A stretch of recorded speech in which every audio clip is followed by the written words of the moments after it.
This video is sponsored by Squarespace, the all-in-one platform to build a beautiful online presence. Hello everyone and welcome to another video. Today we're going to be speaking all about world building. World building is one of my favorite things to analyze in stories. I really particularly love it when an author puts a lot of effort into making their world feel concrete and believable and atmospheric. I especially love speculative fiction, and so that's fantasy, magical realism, sci-fi, and everything under that banner. And for this genre, world building is especially important. I've spent a lot of time speaking about world building on this channel, so I thought it was high time that I made a video where I recommended you guys my favorite books with amazing world building. I just want to quickly outline the things about world building that I particularly love. So my main criteria, I love world building that feels very immersive and atmospheric. And so for me, one of the key components of world building is not like having a massive wiki or a huge appendix at the end of the book. I really love books that have good world building in addition to having really good imagery, because if the world is being described well enough,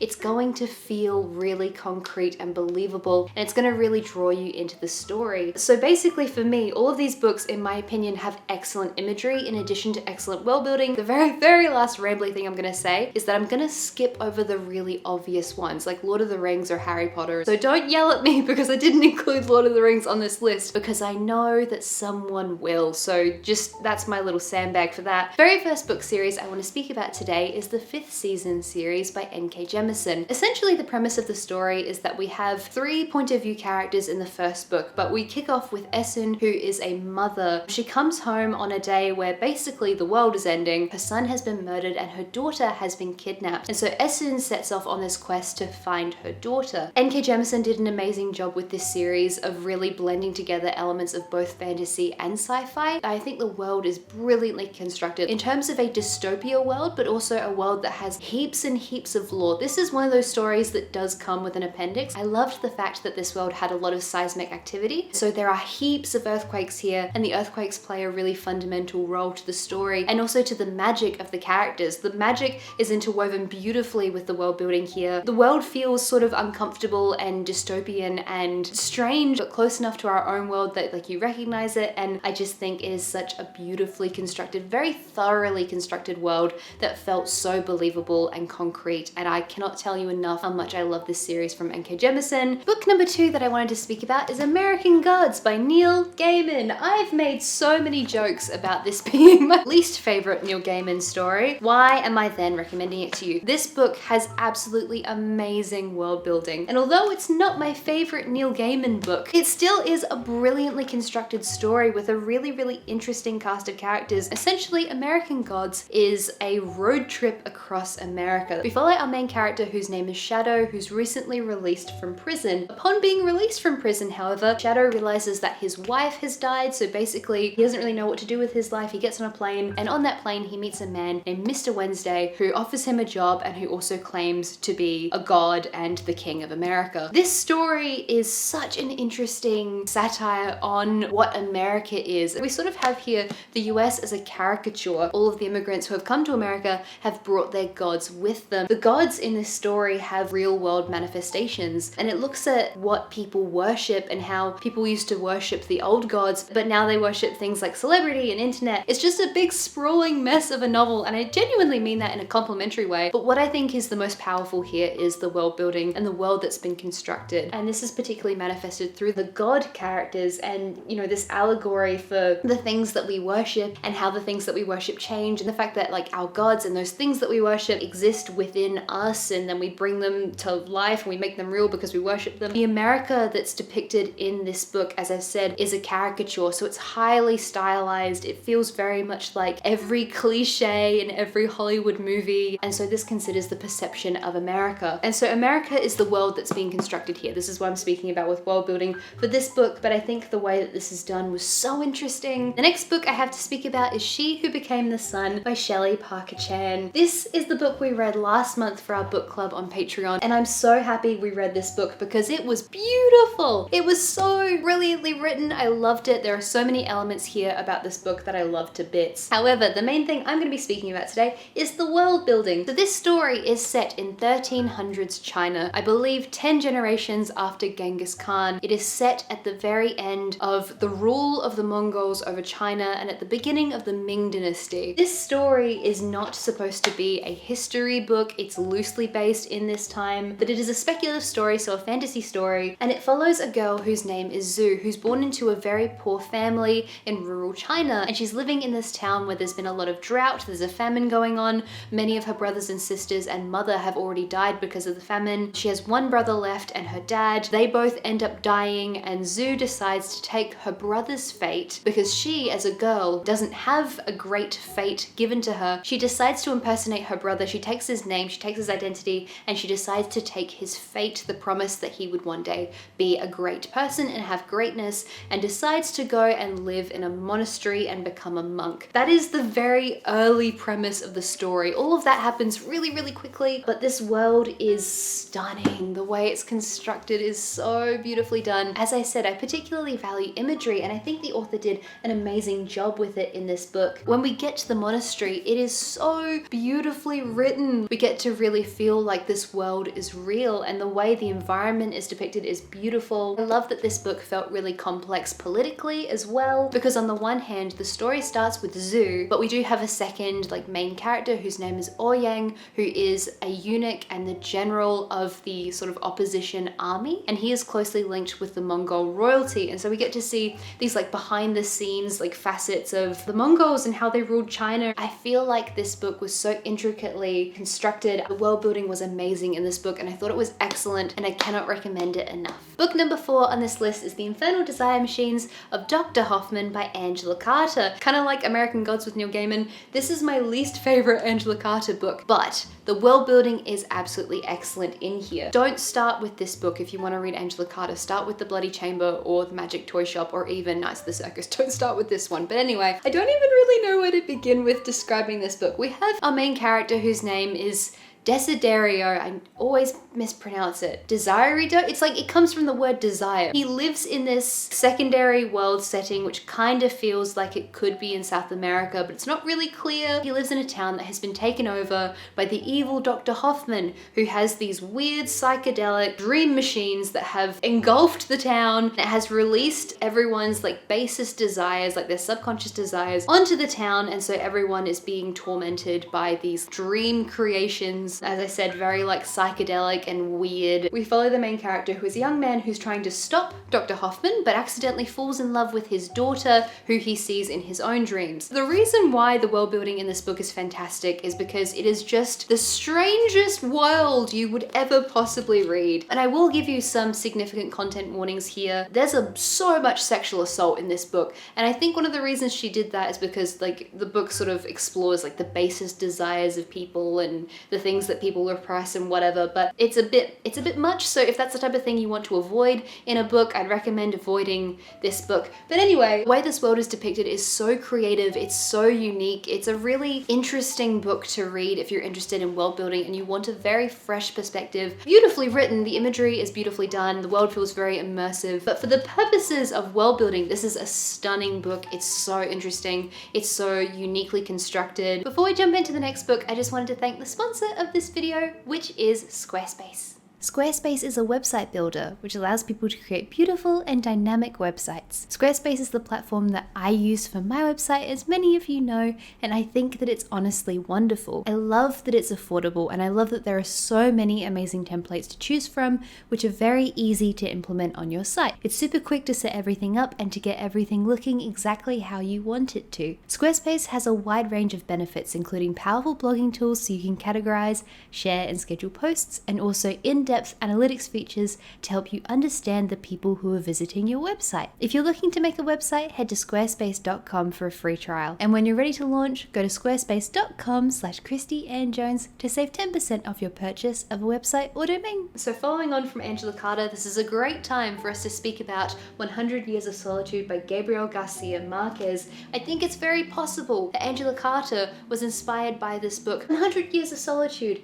is this brilliant classic story. It follows the Buendia family over the course of roughly 100 years and is set in the fictional town of Macondo. This book is more specifically concerned with the family, but I think the family home in this story and everything that happens in this village is brilliantly constructed. It's so unusual and magical, and I love the way this world works. This is a world in which gentle magic just sort of comes in at any point. There's ghosts in this story. The house feels alive. There's experiments going on. People live for weird amounts of time. It's a world that's so bright and colorful. The town, and so the world in this story changes over time. You know, we see at the very beginning there are traveling, selling people. There's a word I'm looking for that I can't find. They come to Macondo and they bring magic with them. There's wars that happen in this town. Also, another content warning, because I think this one is important as well. There's a significant part where there's quite a bit of gun violence in here. So if that's the type of thing you want to avoid, maybe don't read this particular book. But the world building here is honestly amazing. I loved getting to read about this fictional little town in Colombia. Loved it to absolute pieces. I think it's so brilliantly done. And if you love world building, I really recommend reading this book because it is so unique. The next book I want to speak about today is Lonely Castle in the Mirror by Mizuki Tsujimura. The reason why I want to recommend this book, even though it might seem like a little bit of an odd choice, is because I think the world building here is done really subtly, but in a really brilliant way. So the premise of this story is that we have our main character whose name is Kokoro, and she is a middle school student, I believe. She's not having a very good time at school, and so she ends up dropping out of school and staying home all the time. And one day she's at home and she sees a mirror in her bedroom. The mirror starts shining and it becomes illuminated, and a little girl in a wolf mask pops out and drags her into this world behind the mirror, where she meets a bunch of other kids who all similarly don't go to school, and essentially they're given a year to find the key to the magical castle. Whichever kid finds the key gets their wish granted. However, as soon as the key is found, the castle disappears for everyone. I can't really talk about the specific reason why I think the world building is clever here, because it's a spoiler for the end of the story. But what I will say is that I love the fairy tale imagery here and all the allegory for fairy tales. I love the fact that this was contrasted with Tokyo, where the main character lives, and the modern world. And I think there are some really brilliant, as I said, subtle world building moments that sort of reveal little bits about the story and foreshadow other bits. That's about the extent of what I can say without giving it away. The next book on this list is His Dark Materials by Philip Pullman. I couldn't make this video on world building without speaking about this series because it has some of the most beautiful and thorough and amazing world building I have ever read. One of my favorite bits is that the world building changes completely between the first book and the following two books. Like, I was so perplexed by how different the next two books were after the first book. But anyway, the premise of the first book in this series is that we have our main character whose name is Lyra. She's a very outspoken, confident little girl who lives in Oxford with all of these scholars. She lives in this world where people's souls have physical manifestations that take the form of animals. Lyra is a child, and so her demon, which is what the manifestation of your soul is called, takes many different forms. His name is Pantalaimon. Lyra's best friend Roger is stolen by a group of evil people called the Gobblers, and she ends up going on this amazing adventure north to go and try and find him, where she goes and meets armored polar bears and aeronauts and all of these witches and amazing characters. The world is so in-depthly constructed. Just an incredibly unique story. World building that tends to impress me is the type of world building that I haven't really seen before, and that's why there's such a weird and eclectic range of books here. I want worlds that feel weird and interesting and diverse and unique, and definitely this book series falls into that category. I love the really snowy imagery of the first book. There's this one setting in the second book where there's all of these like wraith ghost things like walking around that can kill you, and it's so creepy and brilliantly done. There are so many parts of this series where I'm like, how is this for children? Like, it feels really dark. God, I love it so much. I love this series. I think it's absolutely spectacular. It's a really big rain cloud out there. I'm sorry the lighting has gotten a bit dodgy. I'm actually going to have to go and get another lamp to make this lighting better. Oh my God. Oh my God, this looks so gloomy and creepy now. Book number 8 on this list is The Name of the Wind by Patrick Rothfuss. In this story, we follow our main character whose name is Quoth, and it's essentially his coming of age story, but pretty much the first section of his coming of age story. So we begin with him in this tavern. He is like washed up. He was a really powerful wizard with this amazing backstory and so many adventures under his belt. He meets people who end up goading him into telling his life story, essentially. We find out about him traveling around with his parents when he went and moved to this really amazing magical city that was very unfriendly, the time he spent at the Wizard University, and all of these amazing settings. This book feels really, really dense in terms of the world building. Like, it feels like there's a lot of detail here. I think it was really beautifully constructed. In terms of a more traditional fantasy setting, this one's probably my favorite. I think the world here is really well constructed. I really love the city setting in here. I really love the setting of the university in here. It felt like any aspect that you zeroed in on, there'd be more and more information. This sort of idea of fractal world building where you zoom in, and it becomes more detailed, not less detailed. I love this story. I thought it was so beautifully written, and I thought the world building was just excellent. Definitely a good one to read if you're more of a traditional fantasy reader and you want a more traditional fantasy world to dive into. Book number 9 on this list is Jonathan Strange and Mr. Norrell. It's set during the Napoleonic period, so around the time of Pride and Prejudice, for example, and it is an alternative history. So in this world, we have magic, and we have our two main characters who are Jonathan Strange and Mr. Norrell, who are trying to bring magic back to England. Mr. Norrell is this really stuffy, uptight, older scholar. He thinks that magic needs to be really respectable and everything needs to be done a certain way. Oh my God, the sun is back. We don't even need the lamp anymore.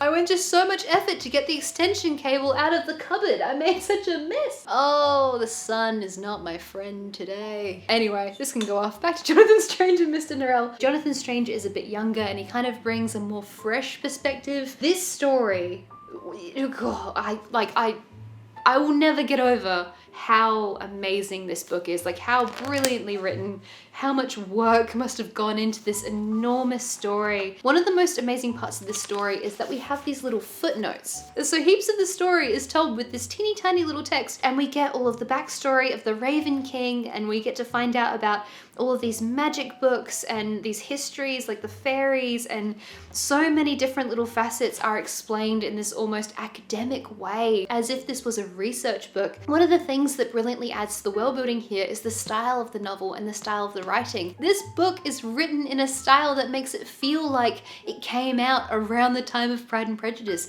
It feels like a Regency novel. It's so brilliantly done. Thematically, and I suppose aesthetically as well, I love the fact that this story explores the fairies and the fairy roads and fairy folklore, and the way it depicts fairies as these kind of mischievous natural creatures who are definitely up to no good. It makes them seem a little bit scary and otherworldly. This world is incredibly unique. It's so well constructed. The world building here is just amazing, like so good. It's so very good. And the very last book I wanted to recommend is The Priory of the Orange Tree by Samantha Shannon. I feel like it would be impossible to make a video about world building and not include this book. The Priory of the Orange Tree is essentially, at like a high level, it is a retelling of the myth of George and the Dragon. This one is not a medieval setting. I think from memory it's maybe a couple hundred years after what we consider to be medieval, but this story is told from 4 different perspectives. We have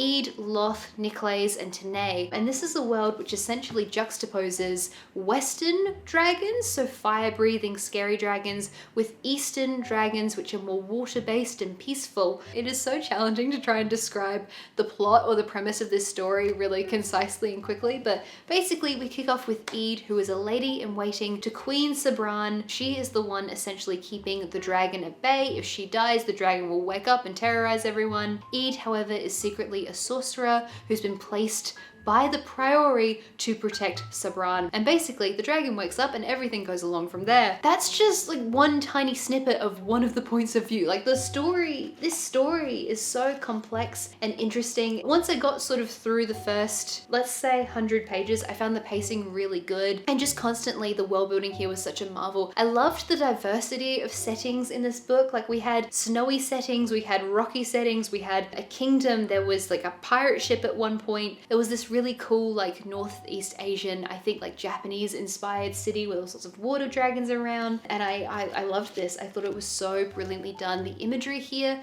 is amazing. The way this book is written is beautiful. This book by far has the best representation of female characters in a high fantasy novel, or particularly in an epic fantasy novel, that I've ever read. So if you want good characterization, I definitely recommend this book. But just back on the topic of world building, it's so beautifully, brilliantly done. The world feels really complex and thorough and believable, and I don't know what other words to say. I just thought it was really good and I loved it so much. I hope you guys enjoyed this video. I hope you found some books that you're really excited to read. An enormous thank you to everyone over on Patreon for supporting my channel. Over on Patreon, we have a whole bunch of wonderful bonus content, bonus videos, our book club, a private Discord server. So if you're interested in checking out Patreon, there's a link in the description down below. Take care everyone, and I will see you next time.